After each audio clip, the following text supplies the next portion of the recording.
Assalamu alaikum. Assalamu alaikum, and a very, very warm welcome to tonight's conversation, which is part of the Lahore Literary Festival's online edition, a series of wonderful, thought-provoking conversations around various topics with wonderful authors, historians, you name it, the entire gamut.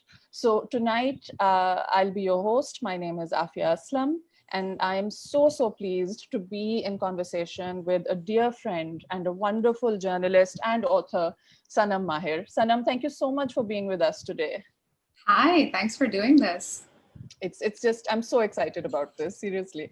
So Same. Sanam, as a lot of you would already know, has authored a book, what I consider a seminal work in nonfiction in Pakistan. Something very, very special and very important, which needed to be done. And I think has really sort of kicked the door open in terms of nonfiction writing for Pakistanis in particular. This is a book on Qandil Baloch, a social media star in Pakistan who was brutally murdered by her brother in the summer of 2016. Qandil was known mostly for these brief videos that she used to release with, what a lot of people would consider provocative content, but mostly designed to just catch attention. And because of that, a lot of people hated her. A lot of people thought she was hilarious. Hardly anyone really, really had anything good to say about her while she was alive. And then she died, and she died in a really awful way. She was killed by her own brother. And after that, something amazing happened. Qandil, in her death, went international. The news came on international media. People started talking about her. And 2 years later, in 2018, Sanam released a book on her, which was the South Asian edition. I'm holding it up for you guys. A lot of you would be familiar with this. The Sensational Life and Death of Qandil Baloch. This book actually catapulted Qandil into a different category altogether, in my opinion, because it finally humanized the person behind the persona. In January 2020, a UK edition was released of the same book, which was called A Woman Like Her. Sanam, do you have a copy of the book? I do. Let's see the cover of that. That's what the UK one looks like, and I hope there's no glare on it. But yeah, this one has just come out. If you're in the UK, this is out now in paperback. It just came out this month in paperback. Amazing. Many, many congratulations. Thank you.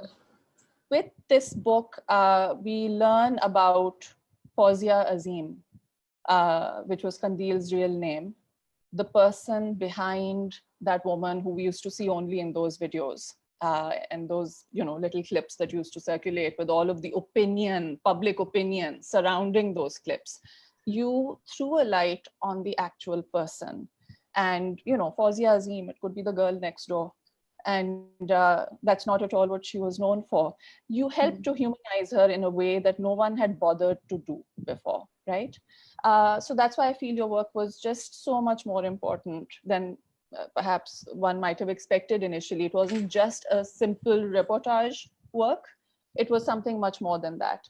I would want to start, Sanam, with the big question, which is 2018 versus now, which is, 2 years have passed. When your book was released, what were your expectations at that time? And tell us a little bit about what you thought the impact of the book would be, and now looking back over the past 2 years, what you think it turned out to be like and how it may have surprised you.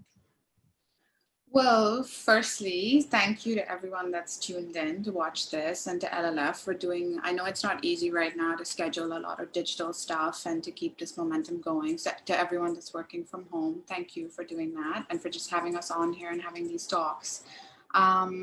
You're right.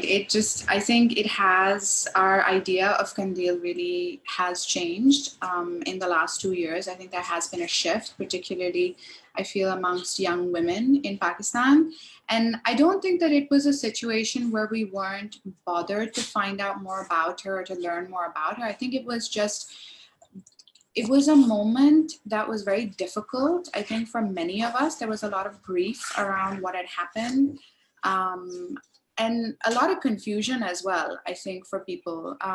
There were many women I knew who had watched Kandil's videos. They had been interested in her. A lot of young women felt that the things that they were seeing her do, or the ways in which she behaved, where she didn't seem to care if you didn't like what she was doing, they drew a lot of courage from that.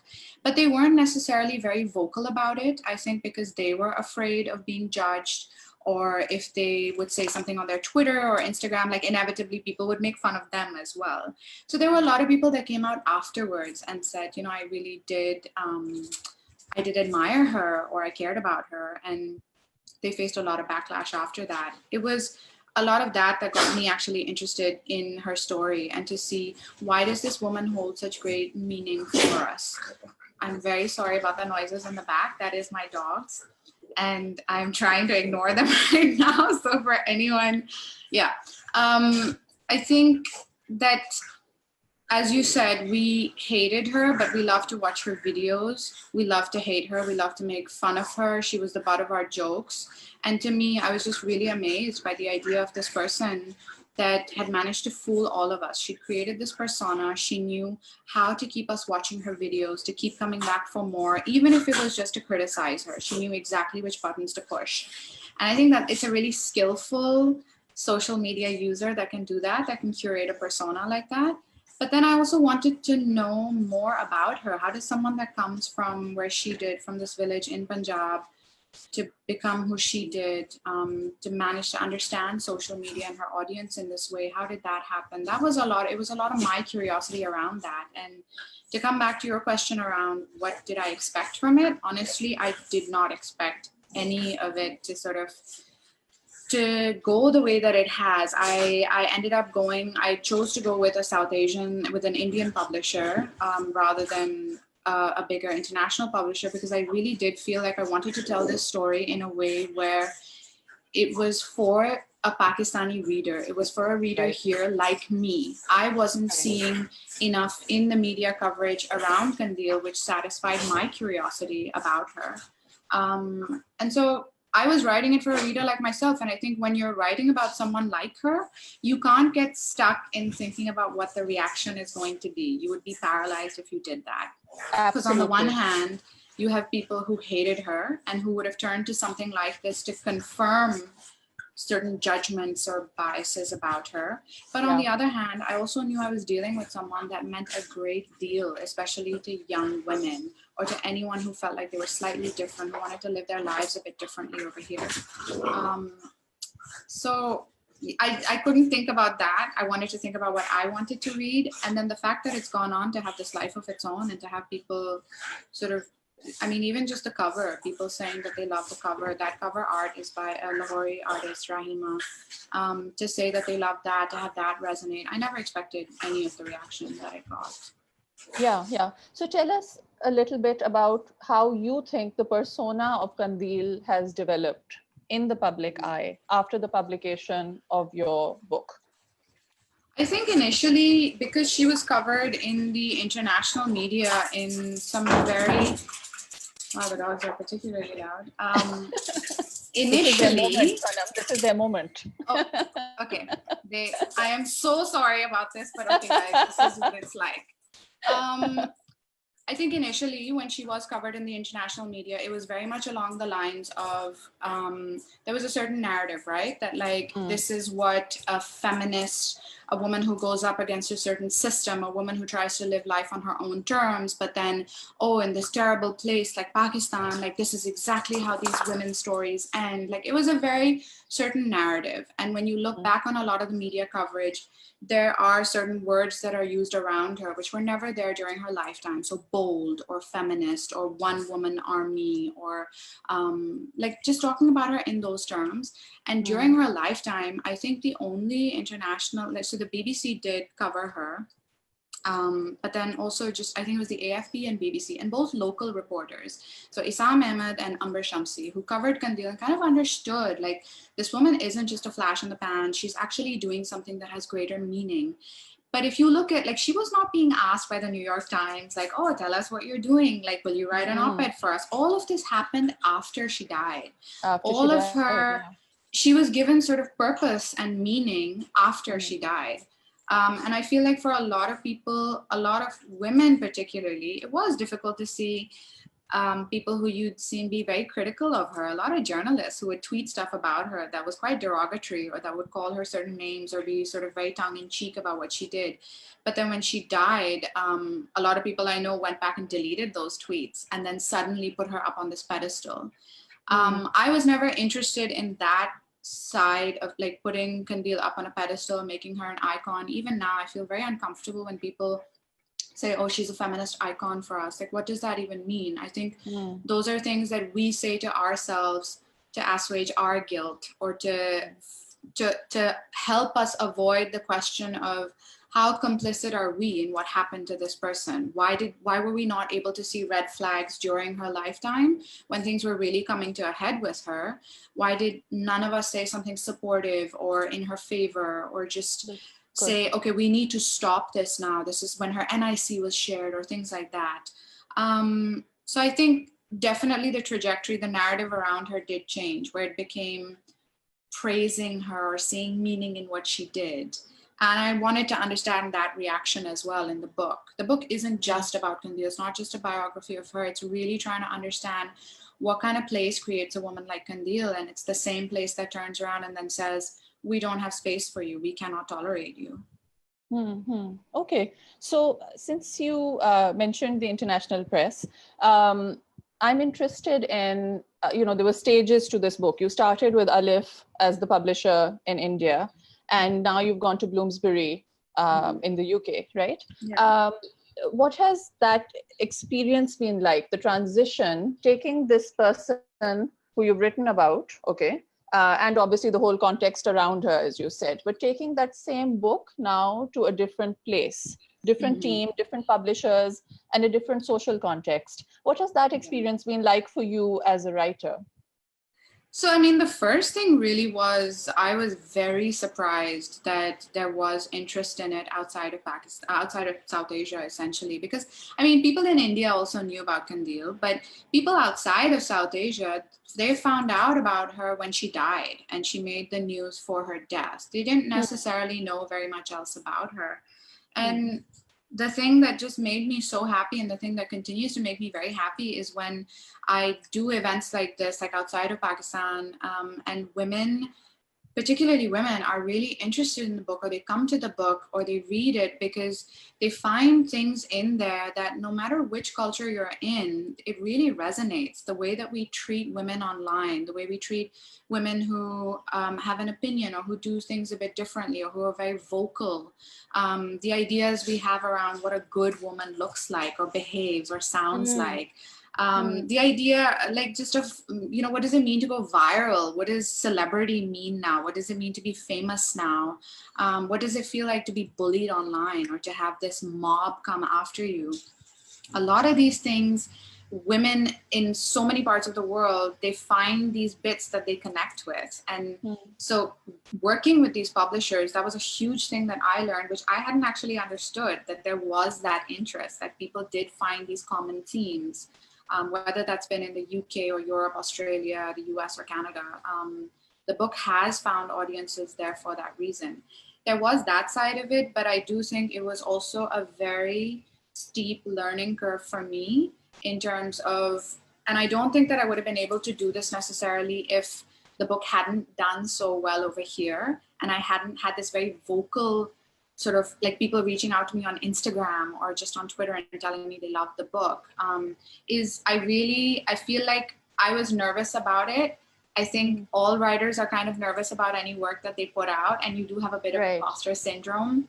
But when you start dealing with publishers, and there are conversations around maybe tweaking certain things, changing things, making it easier for an international reader, you very, very quickly learn to stand behind your own work and to really advocate for it. And to, I mean, initially, I honestly felt like a lot of it was like, fake it till you make it. Like, just be really vocal about, things that I didn't want to water down the story in any way. I wanted it to remain as it was. I knew that it would find its own readers. It would do well if it stayed true to like just being a Pakistani story. I didn't want it to turn into something else because you're watering it down or diluting it for an international audience. It should be able to be just read on its own merits as a story from this part of the world. I also didn't want to play that game where you change something just to suit another reader.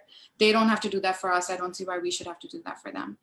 So there, yeah, it was a really steep learning curve. I think, especially when you get towards like American edits and American editions, and you know, I think publishers are nervous about what when it comes to nonfiction from Pakistan. I mean, I feel like they're much more. It's easier to imagine readers picking up fiction from any part of the world, even if it's translated. But when it comes to nonfiction, you significantly narrow down that audience and the appetite for stories from our part of the world. If it doesn't fit a certain narrative or if it doesn't tell a certain kind of story that they're very used to, I think publishers are nervous about that. So yeah, it was a lot of learning, and it was a lot of me learning to advocate for myself better and to refuse to change certain things or yeah. So in the final analysis, were you actually asked to, I mean, perhaps this is, perhaps I shouldn't put it this way, but were you asked to sort of dumb down portions of the book eventually, or were you able to?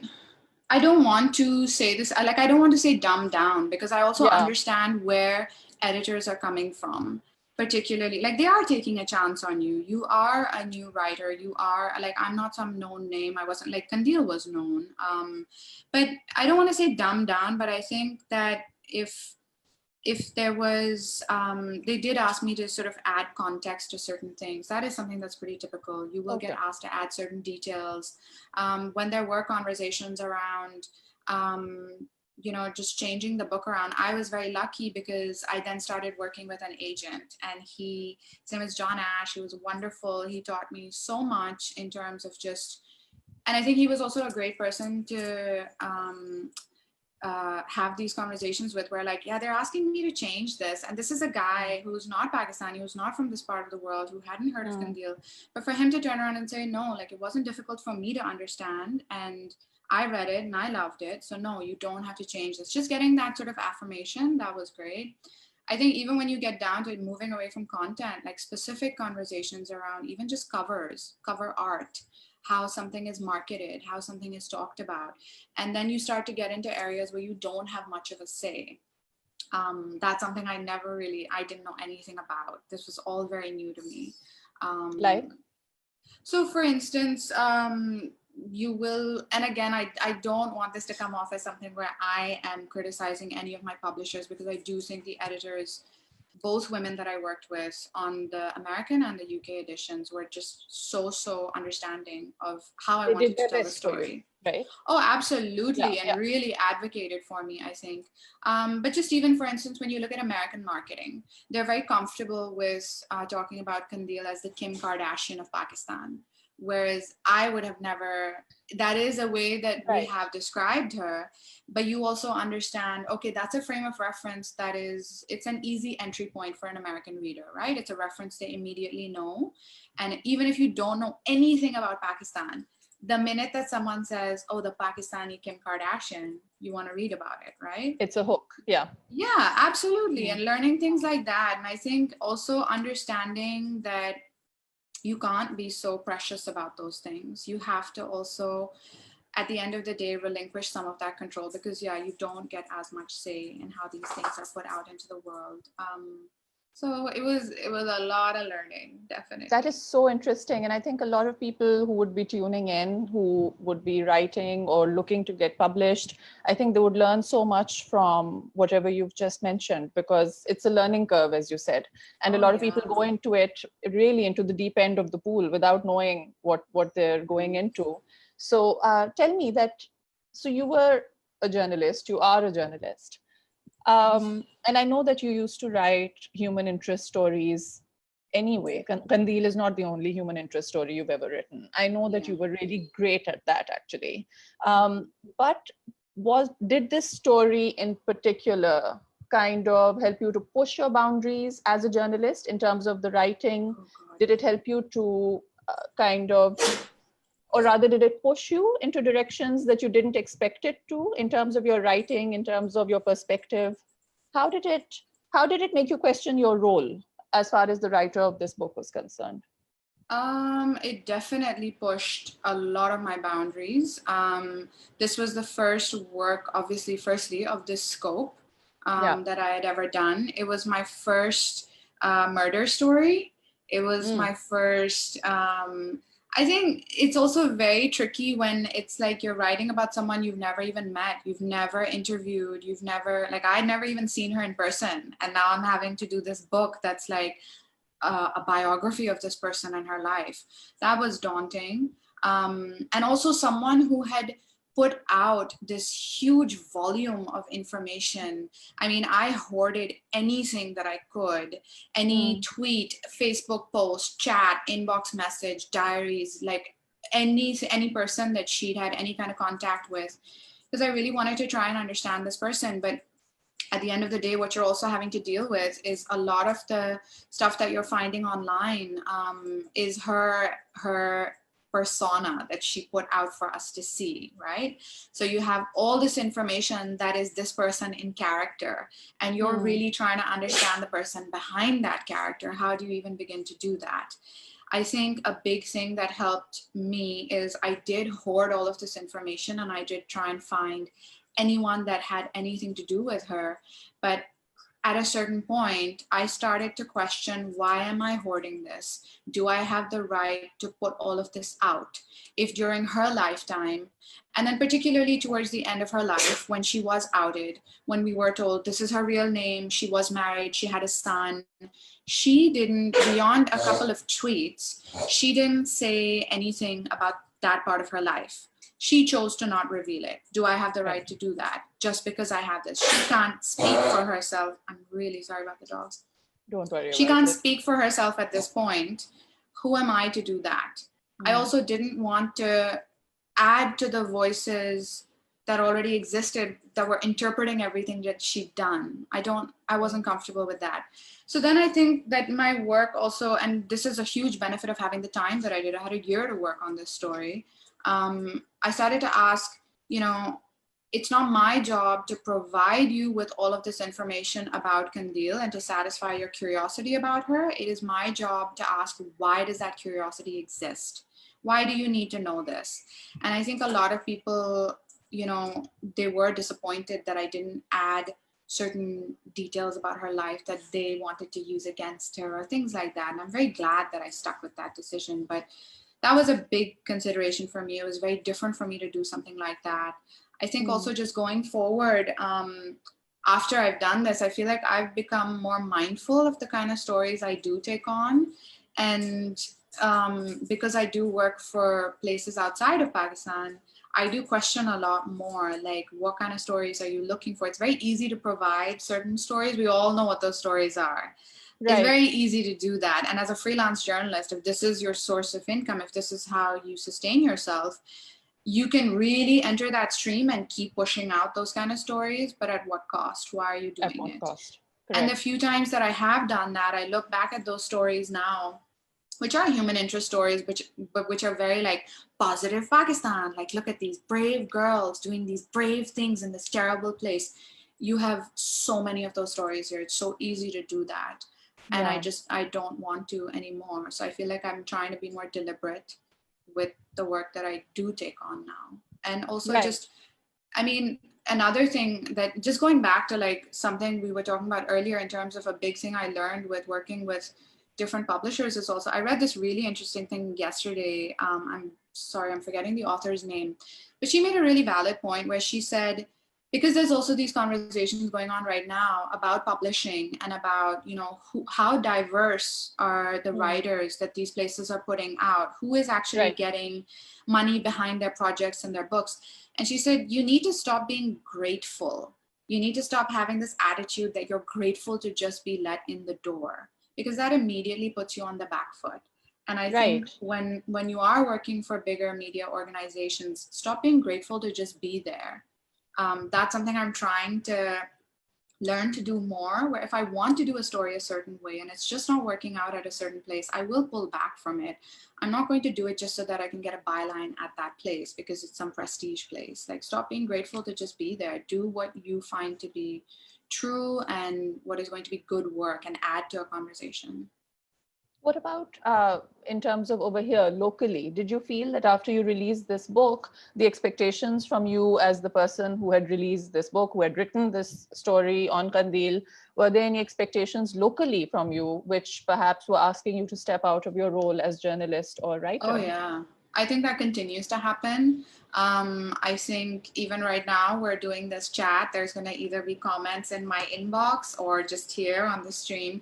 A lot of people, I think, here have certain expectations, and I can understand where it comes from. Because when you live in a place that has very little accountability at the top or very few systems that actually exist as a safety net, you can work on a story like this, and then what happens after? People turn to the journalist then or to the media organization and say, okay, so you've told us that this is happening. What are you doing about it now? I think we don't necessarily understand that it's not the journalist's job to then you're really blurring the lines. You're not an activist and you can't insert yourself into a story after you've covered it. So for instance, I get a lot of questions about, okay, but what are you doing about her family? What are you doing about her parents? And what I choose to do in that respect as an individual, separately and privately, and I will never broadcast, that's me just deciding what I want to do on my own terms. But when you then start to say, okay, I'm starting up a fund, like you guys can contribute here, or this money is going here, or things like that, things get very messy in that regard. And one thing that I think we're really easy to criticize the people that put out these stories. Every time I'll get a question about, oh, you're profiting off of this dead woman's story. What are you actually doing to help her family? And when I will message those people back and say, so this is who I go to when I want to help out, and this is what I do, and this is where I put whatever I can do, any money, whatever it is. This is the information. Do you want me to send it to you so you can also contribute? I never hear back from those people. You Like, never not hear a back. single time. Not a single time has that person written back to me then and been like, actually, yeah, I would like to contribute too. So it's Right. very easy for us to look at these journalists or whatever and say, oh, what are you doing? And I think we have a certain understanding that journalism in this country relates to covering politics, scandals, shaming people, uncovering political drama and intrigue. But we don't necessarily also understand that it's just helping you understand the place that you live in better. It's asking you to question your role in certain situations. And it's not necessarily to put a band-aid on a problem and say, okay, done, I fixed this just by writing about it. I wish we could do that, but that's not our job.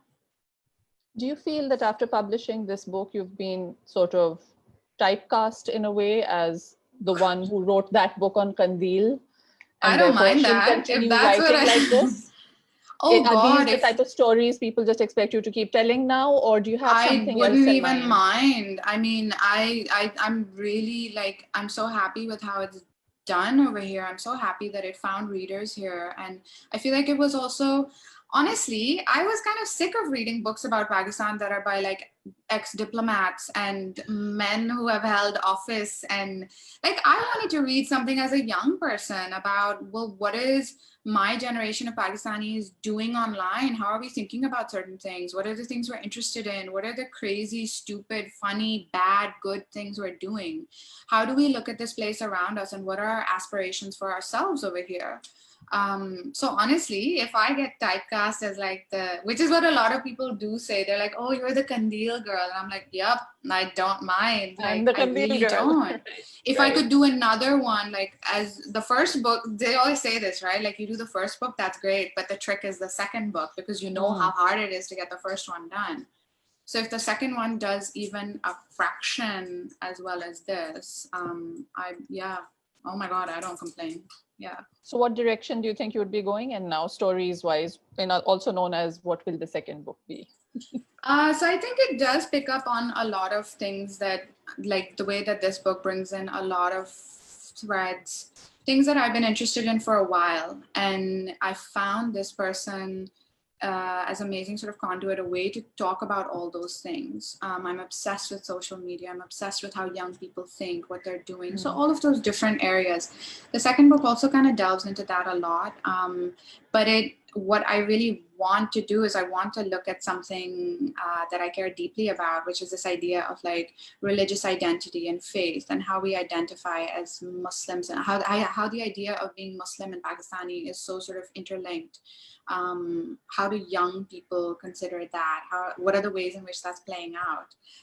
And so if I could this is a good way, if you're watching this and you follow me on Instagram, just harass me to get off Instagram and actually work on that and stop wasting time. If that sounds interesting to you, yeah, just do that.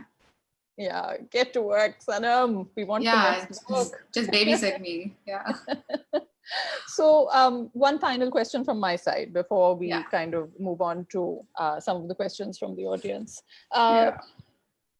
What's it like for you these days with the whole, there's only one big story in the entire world right now, right? Yeah. And for you as a writer and as a journalist, what does that mean? I mean, are you able to, do you find that it's becoming stifling or overwhelming, the need to just keep talking about COVID? Or do you feel that there is some space for you to kind of put out the kind of stories that you like putting out? I think right now is tricky because, yeah, as you said, places outside of Pakistan that I ordinarily write for, it's very scary to see a lot of the layoffs that are happening. So a lot of editors that I've cultivated relationships with have either been laid off or they're very uncertain about what their future at a certain organization looks like. That's very difficult as a freelancer when you finally tap into those networks and then you slowly see those. There are so few places that you will be lucky enough to work for that really care about the stories from here and that will work really well with you and you'll learn so much. So that's something that's been very depressing to see, and I do hope that that changes. But another thing is, yeah, everyone is just very obviously concerned about what's going on in their own countries. It's difficult to put certain stories out, but just on a very practical level, I choose to not be out and reporting right now. That significantly narrows down what you're able to work on. It's difficult. It's really, really difficult. I think it's forced me to sort of pause and ask, like, okay, well, if you're not working, I get this question a lot, especially from like young people on Instagram, where they're like, how can I be a writer? And I'm like, yeah, you're a writer even if you're not writing. You have to believe that. You have to understand that part of the job continues to exist. Like, I don't actually know of any other job where you actually question yourself as often as you do. I don't see teachers being like, am I really a teacher? Am I really a doctor? Like in the down times. But if you are a writer or you want to be one, I think it's very difficult, especially now when you're not able to work at the level that you're used to, or you're not feeling like you want to work. That's perfectly fine. A lot of people are anxious because they don't want to read right now. That's difficult. So it's tricky. I'm not gonna lie, it makes me really anxious. I think I've forgotten how to do it, but I think that's pretty typical. And it's a weird time. I'm not sick of hearing about COVID. I think an incredible thing, I was just talking to someone about this today, is the number of female writers that are putting out these really beautiful, considered pieces on the experience of this time of being in this pandemic. And it's so funny that I know that is my bias, but I've only seen pieces by women. Like Zadie Smith has a book coming out. I mean, that's incredible. We've been sitting here sulking about a pandemic, and she went and did a whole book that's coming out, I think, next week. There was a beautiful piece by Patricia Lockwood, by Leslie Jamison. I read this one by Daniel Evans. If you're interested in any of, like, yeah, just what it feels like right now, I think women are putting out some amazing stuff. So I'm not sick of reading about that. I love that. I can't wait until we're on the other side of this and seeing how we have digested it and understood it and what we've made of this weird time. Yeah, absolutely. It would be amazing to see a piece from you also. Oh God, I told you I've forgotten how to write. Like, it's finished. The piece I want to write, very honestly, and like, I'm just putting it out there. Can someone please commission me? Is like, I don't know if some of you guys are having this, where you'll see certain people on Instagram who are actually traveling and who are out and about and doing their own thing.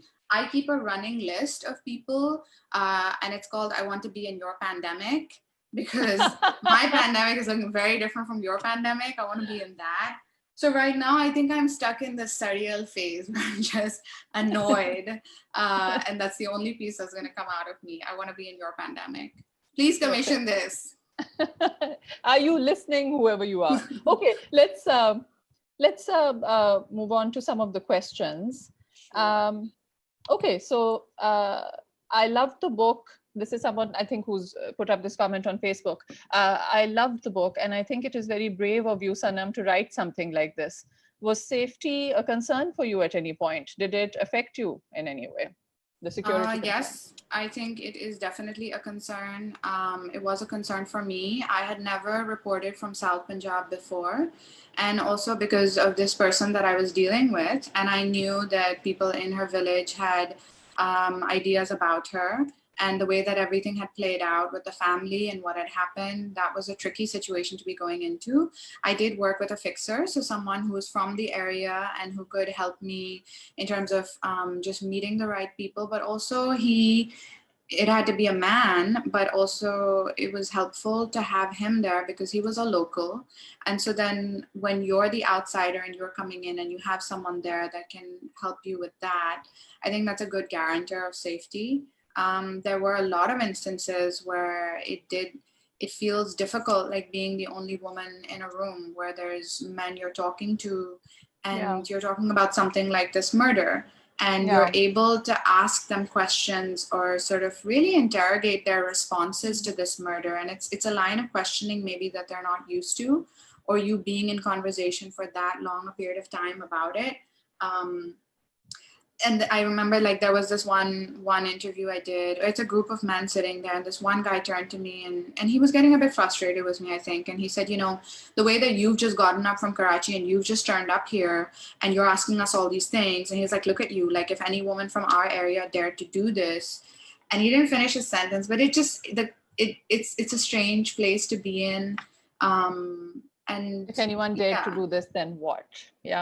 You don't ask that question, but it's one of those, it's, you know, like it's one of those weird, and then you're talking about this woman. And I think when I was in her village, I felt it was weird, but I did feel like this culture shock, where you feel like no matter, like you are an outsider there, you're from the same place, you're from the same country, but it is so alien to you. I think that was the moment when the way that I wanted to tell this story really did change for me, because you're there in that situation and you really fully truly understand how lucky you are to be there and to be safe there and to be able to do what you do. And then you get to leave and you get to go back to your own home, where you actually have like an audience that wants to hear what you have to say. You're writing in a language that's not that's not what a majority of people speak here. You have a publisher that wants to put money behind your project. Like they want you to tell this story, whereas Kandil never got that chance. Women from that place never get that chance. So it was definitely daunting. And I think that the year that I was working on it, I didn't have those considerations in mind, because you just get through the work and you're happy to be doing it. And you're happy every time something works out. And all of it really hit me afterwards. And it was very difficult. And it felt very confronting to think about some of those instances or situations that I put myself into, where now I look at it and I'm like, yeah, that was kind of stupid, or I should have told someone where I was going, or I shouldn't have been there alone. So that really made me, I didn't want to work on anything for the longest time because of that. I think this person probably also means post-project. Was there any kind of backlash that would no, there was, I think there was, I have spoken about this before, where like certain universities or places didn't want to do events with me because they were nervous about the reaction. They hadn't read the book. They were nervous about what would be in it. Places canceled events, but then people stepped up, and like this NPR's, she heads up the bureau here, Dia Hadid. She was the first one where she found out about events being canceled and people not wanting to market or even sort of publicly put out my book in their bookshops. And she said, you know what, I'll fly you to Islamabad, like come here, I'll open my house up to you. We'll create like just a book club event thing. We'll invite people and they'll talk about the book and they can buy the book. And that started this trend. trend where other people then started doing it. And I'm so grateful for that. So in terms of, yeah, I think a lot of people expected there to be a bigger backlash because they thought this book is going to have stuff in it that's going to offend certain people. But I'm very lucky that didn't happen. Okay. Some of the stuff that you were talking about a little bit earlier about how you went into the village and, you know, you spoke to people over there and what that was like. This kind of dovetails a little bit with another question that we have, which is, can Sanam talk more about the research process? Did she talk to the family? So I think the second part is obviously, I did talk to the family. If you read the book, you'll see that she did talk to the family. But is there anything other in terms of anything more in terms of the research process that you think might be interesting for people who are listening right now? Any interviews that were particularly interesting? I mean, so just, looking at the book itself, it's not just Kandil. Every bit that has to do with her opens, what I wanted it to do is it opens up into a story about Pakistan or young Pakistanis. So I use her story as a way to start that conversation. So I really liked, like, if you guys remember the Chaiwala, Arshad Khan, I love, so he's in there as well. I loved meeting him. I was very curious to meet Mufti Kavi. That was one of the longest interviews. I think it was like 8 hours or something that I spent with him, just talking to him. It was very difficult, but it was also, he's just such a character, the things that he says and does and how he understands. Like for me, it was very much, how does this man understand this experience of a woman saying something that takes away the power and the status that he has? How does he understand that loss at the hands of a woman, and a woman like Kandil? How does he understand everything that's happened afterwards? And does he feel at all accountable? Like, these are questions I think that come up for me more and more. Like when we look at a lot of the Me Too stories that come out, and how do men actually understand, men and women understand this? So those were really interesting, two really interesting interviews that I can think of. But the research process was like, it was hoarding. I describe it as hoarding, not even research, like anything I could find about Kandil and anyone she'd ever been in touch with. Putting them in there. Yeah, okay. So you just touched upon the gender angle. So here's another question which picks up on another angle, which I think is very interesting. How much do you think Kandil's class origins affected how she was treated in new media before her death? Hugely. And I think she understood it as well. So when you hear her talk in an accent, when you hear her choosing to speak in English, even though she knows we're going to make fun of the way she speaks English and it's a little bit broken and the sentences are not all right, even to say how I'm looking and we make fun of that, to look at the clothes she was wearing, to look at the way she danced. Like we'll see, like, I think she really truly understood that over here we have such a double standard. Certain people, when you're from a good background or you're well off or you're educated, you're an actress, you're like in the public eye, and your Instagram is just full of pictures of you dressed a certain way, but people are not turning around and saying you're so cheap, you're so vulgar. The most that they'll say is, this is not how a Muslim woman should dress. But Kandil would get things like, oh, your body is so disgusting, it shouldn't be seen, why are you even dancing like this? This is gross, I don't want to see you. I think she also, when she made up stories about herself, like, my father's a really rich man, he owns all this land. Also to say, I don't do any of this stuff for the money, because to want money is seen as grubby or a bit low class. To say, oh, I just do it for pleasure, I do it for fun. I think she truly understood that we allow certain people to get away with things and they get a free pass, and certain people's stories end up going in a very different direction. We have some of the questions that people asked, you've actually already answered during the course of our conversation. So I'm hoping that those people are satisfied that what they wanted to know has in fact been addressed. One person has asked, my question is that after writing the book, was there anything that you wished you had included or deleted from the story? Deleted, no. Included, there was a whole chapter that was on Sabine Mahmood, and I understand how it didn't fit in. I understand, and I really think my editor made the right call on that, and I was too close to her to write objectively about her. I think I really wanted her to be a part of this. And I still have the chapter like fully done. Hopefully it gets used someday for something. But I think, yeah, that was a little bittersweet for me that I couldn't have that in there. I think a lot of people did want me to talk to her husband and her child. I chose to not do that. I didn't, especially with a child, I didn't want to impose that kind of like to be in his life in that way, or to even try that. I didn't want to do that. But yeah, I think the Sabine chapter, hopefully it ends up somewhere, sometime. I hear you on that one at a very personal level. Final question, I think, because it's already past 7:45, and I think that was our cutoff point for this. Again, picks up a little bit on what we've already talked about, but you might want to add something to it. How has writing a book on Qandil Baloch helped you to unleash your own potential as a journalist? As in, how has it benefited you just as a journalist to have done this story and to have written this book? I think that's what they're trying to How ask. has it benefited me? I think as in unleashed your potential is what they're asking. Unleashed your potential.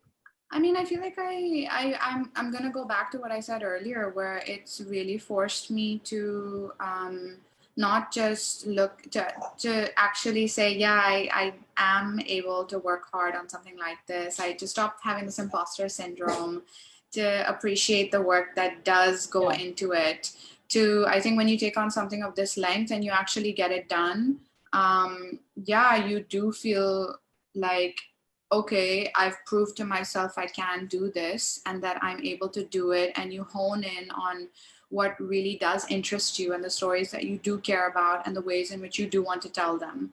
I don't know if I would say benefited. I mean, that's something I want to continue to learn more about and continue to do and hopefully be able to. But yeah, there are many days, honestly, when you're just like, am I really a writer? Like, I haven't had something published in so long. Like, does this job really exist? And then when you do hear from readers, or you do hear from people who say, I really liked it, or I really liked the way you told this story, it's hugely affirming. It makes such a difference. Like, it's a big deal. And I think for me, it was a very big deal to have people I admire, like to get a New York Times review, to get a New Yorker review. Like that was wild to me. I never expected that. But to have I think I forced myself to look at that and be like, no, you respect these people and you respect their opinion. So if they say you're good, you may be okay. Like just maybe trust in that on the bad days. So yeah, it's a lot of learning. I don't think I'm done with that just yet. Yeah, absolutely. Sanam, thank you so much for being with us today. Thank you. It was a delight, as always, to have a chat with you. I think we could have done all this over the phone also, perhaps in a slightly less formal way. But maybe we'll meet in person when all this is over. And again, I apologize for all the dog interruptions, guys. Sorry. That was your Robert Kelly moment. So thank you, and thank you to everyone who has joined us today and who's taken out the time to listen to this discussion. I hope that it gave you something to think about and something to take away with you.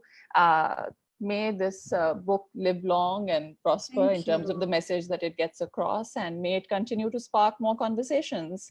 So thank you so much, Sanam, and everybody else. And I guess we'll be signing off now. Yeah. Thank you. Bye. Okay. Bye-bye.